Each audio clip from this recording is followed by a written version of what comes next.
tàggatu gi ñu doon tàggatu ci wàllu production conditionnement ak dentum jiw ci Afrique de l'Ouest jeex na ci Saly ci àjjuma ji. loolu nag mu ngi tukkee ci lëkkaloo goo xamee ne AGRA Université de Thiès jaare ko ci ENSA ñoo ko amal ba tax formation yooyu am ñu dajale mbooleem ñi nga xam ne ñoom ñooy yëngu ci wàllu njiw ci Afrique de l'Ouest ndaje boobu nag tax na ba weccee xalaat yoo xamee ne jur na xewal ci ñëpp lëkkaloo boobu nag recteur université bi moom rafetlu na ko. lëkkalookaay bi nga xamante ni am na entre ENSA ak AGRA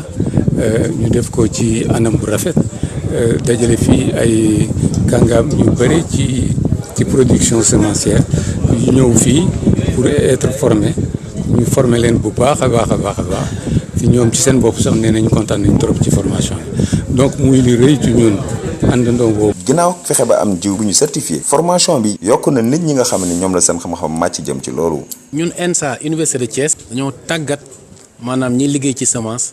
ndax ñu xam nan la ñuy defaree semence nan la ñuy yore entreprise semence nan la ñuy jaayee semence nan la ñuy améliorer qualité léegi dañoo lëkkaloo ak lu ñuy wax AGRA ak ENSA